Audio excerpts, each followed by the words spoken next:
All right, here we are, a little update on this car. So all that stuff's been removed. This battery's been put in. This thing is actually working, but we found that the cables that were hooked up to the battery just weren't big enough. So I went and got these. These are, What? yes, 0 gauge. They ought to be big enough because this thing just pulls a lot of juice out of this battery. It's a 200 amp battery. And what we also discovered is if you're playing with the Xantrex, you can get this remote in a Bluetooth version. It should have the Bluetooth logo here. And with that, you can use your app to make changes and monitor it. But you don't really need that. That's for people who have, off-grid systems, boats, RVs. This thing's going to be mounted right, this is going to be mounted right in the driver's section, right under the key. Other thing that's happening is we're removing this lead acid battery that used to run the props. And we'll be running off that other battery. We're going to be putting a fuse blade, rewiring all of this. Because there's been some rewiring going on. This little battery over there, the one I got from Costco, the reason I got those is because they are great little chargers. And so what we've always done to the cars is we put this little port at the back wheel. You know what's awesome that Brett, when he was noticed, is, let me see if this is the same. Uh-oh. Oh, this doesn't have the little logo on it. The other one we had like a Fusion logo on it. But anyway, we put that little port under there and then run through this sill, the AC power, so it doesn't run through the car. And then it comes up into the cabin. Where'd you come up through, Jack?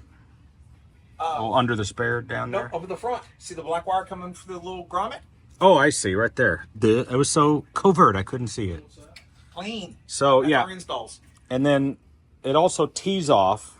Right here. So that this... There's going to be a dongle under here. What'd you call me? So, See your ratio? Yeah.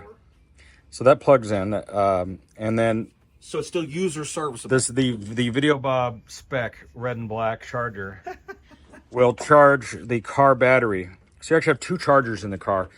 And the reason we do it that way is because the Xantrex has to be set to recognize that this is a LifePo battery that has a battery management system. And if we were to link a lead acid car battery into that mix, it would just confuse this thing. It would piss it off. So we put a special charger. That's a 6 amp charger, which is more than enough.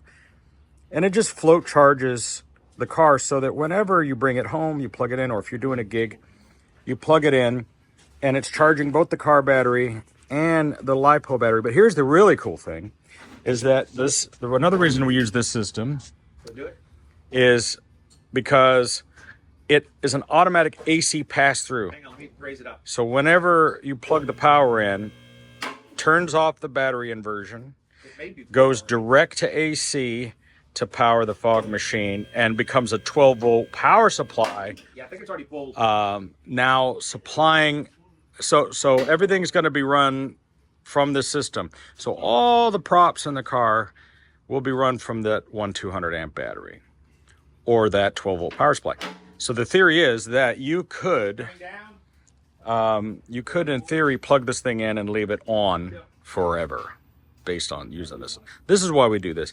This is an off-grid system that's used for boats, RVs, solar panel systems, and this is what professionals use. And what we had done, 10, 12 years ago, however long ago when we did this, when we had the battery charger and the inverter and things, they didn't have this technology available. Or if they did, it wasn't affordable to where it is now. Because these kind of batteries now can be had for, between $500 and $1,000. And these used to cost thousands of dollars. But now we can do this at a much more affordable rate. So Omar's got the LED bands on. We don't have them wired up to light up yet, but he's getting them wired. All the stuff's been replaced here.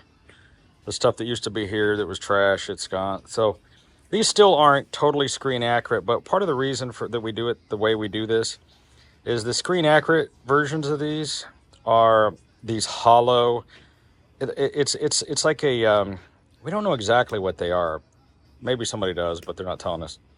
But what they really are is a ring of bearings with a cover on it, and this is the correct dimensions. But what we found is little kids will walk up and, you know, these are super sturdy. They're not going anywhere. So the way these are designed, they look just like the real thing, but they're super sturdy. They're pretty weatherproof, if we were building a museum quality car that wasn't going to be driven or handled, we could put the more representative versions on there. But we have to adjust certain props so that they're a little bit more user friendly, because this guy, he uses his car out in the world. It goes to car shows, people are touching it, he's driving it, and so we have to keep those considerations. But this car was in Reno, I forget which car museum. It was on display at a car museum for a long time. And when cars are at museums, people touch them when they're not supposed to. Here we have Omar doing some wiring. And unfortunately for Omar, there's a barrier for him to reach. He can't reach up in there. There's a space in between him and the car that represents thousands and thousands of tacos.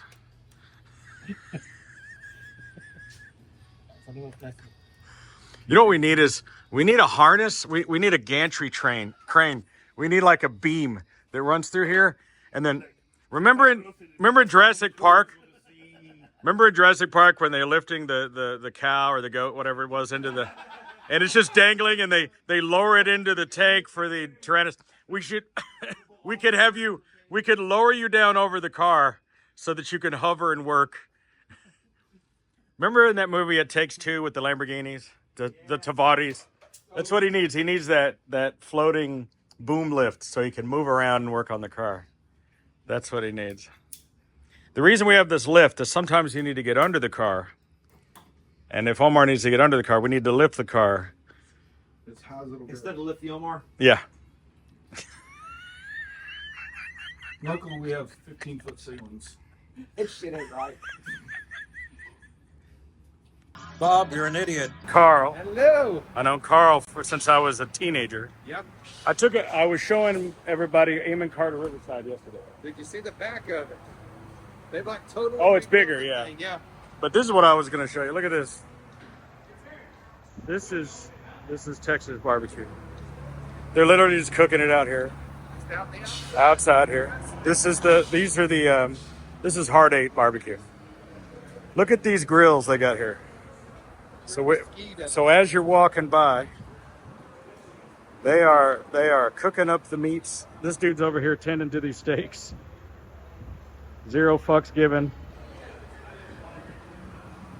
Now I've explained when I tried to tell Vegas people what the hell Texas barbecue is. It's not just the meat and how it's prepared. It's how you acquire said meat. You have to go down a line and get it. And this is Hard 8. This is out in Burleson. This is in the country. It is.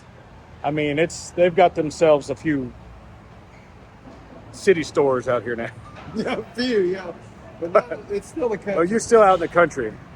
Harley Davidson store right next door. That's nice. I like it. It does smell good. God damn. Here we go. Check out this menu here. It says, place your meat order at the serving pit. They have a pit. Our meat is sold market style by the pound. So you just get what you want by the pound. I've adopted my Texas accent. Again, just being here. after being here a week, it just comes right back. Go inside and continue down the serving line. This pile of meat over here.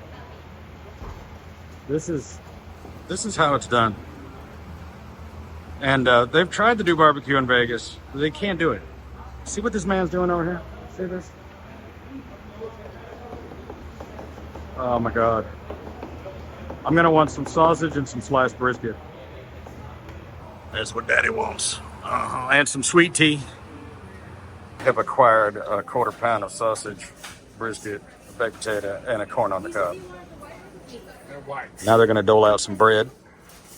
All right, so we're going to roll on down. This tray is essential to the Texas barbecue experience. Our potato fixings. All right, we're going to get some daisies, sour cream, some butters, some cheese, some bacon. Here. Oh. Check this out. Oh. Bourbon pecan pie. Mm-hmm. I'm gonna have to get it. Yeah, I don't blame you. I can't eat it all, but I'm gonna get Oh, what else they got in there? Nanner pudding. They got some buttermilk pie. Nanner pudding. Nanner pudding. Look at that. Gotta have it. Oh, that's happening. All right. This is. Oh, wow. Look at this. They got a Las Vegas sign in there. Me too. Look at that. I wish I could sit over there. Making me homesick. Oh, man. This is hot cobbler. Yeah. I mean, but I got nanner pudding. Oh, man. Do I do the banana pudding or do I do the cobbler? I don't know.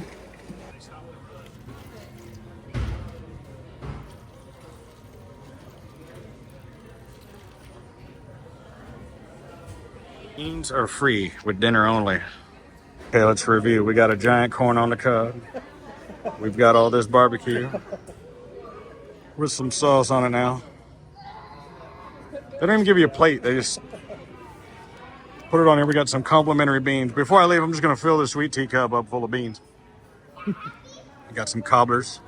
Got some banana pudding. All right, I got to get this dressed. How great is it that they have a welcome to Las Vegas sign right behind me out here in the country. There's this Texas Vegas connection, I guess. There is. Look how mushy this is. You got the fatty. Oh, I like the fat. You got to get the fat. Look at that. Bob Eats Texas. Bob Eats Vegas in Texas. It's good. You know, I don't know why they can't figure this out in Las Vegas. Here. Because there's nothing about the geographic location. They could do this. Somebody who They just don't. Yeah. Every Vegas barbecue place I've been, they have you sit down and order, or you order at the front and they bring it to you. Yeah. They don't do the cafe. But that's the key right there. This bark. That's what makes it, man. Well, I mean, it's not just, like I said, it's not just about the actual flavor of the food. It's about the whole experience of the thing. Now, thank goodness they don't have a bunch of music playing in here. no, they don't. I complain about that in every food video I do. And I'm surprised they don't at least have some kind of country playing in the They play it background. out front when you're in line, and then they shut I it play down. up front. But I want to come in here and eat.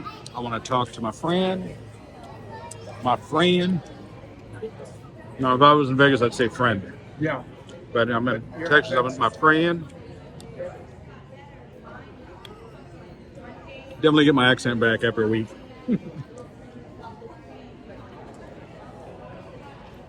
Let me tell you what. All right, look at this. Look at that. Settle down, ladies.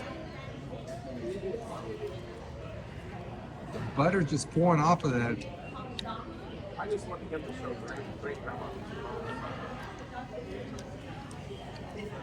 I'm gonna put it in the typewriter sound, you know. Can't get corn on the cob anywhere. Remember when you used to go to KFC and they gave you a little corn on the cob on a No, stick? got it no more. Now it's just some frozen stuff in a bowl. Can't think of a single place that I could go and get corn on the cob. And by the way, not just like the little bitty cob. This is the whole The whole corn. corn. Now it's corn off the cob. Well, somebody brought up a good point once. They said, why do they call it corn on the cob? They should call the corn that's off the cob corn off the cob. Corn This off is the just cob. corn. That's true. That's It's not corn on the cob. It's just corn.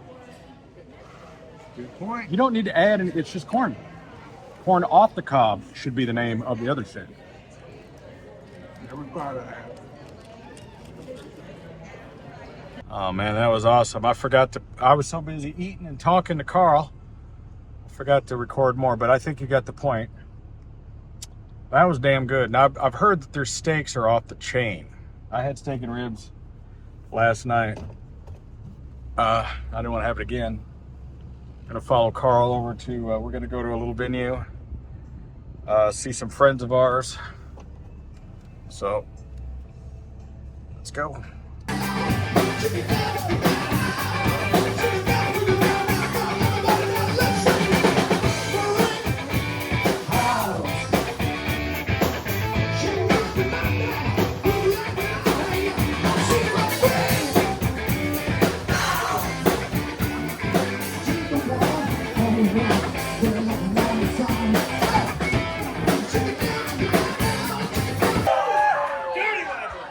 Well then, how about you play that funky music, white boy?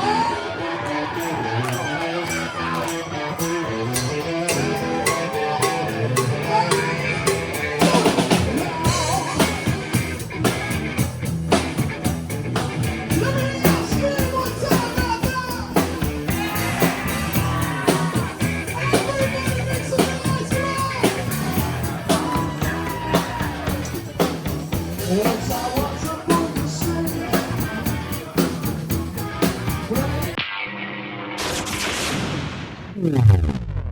Subscribe to Videobob because I know where you live, bitch.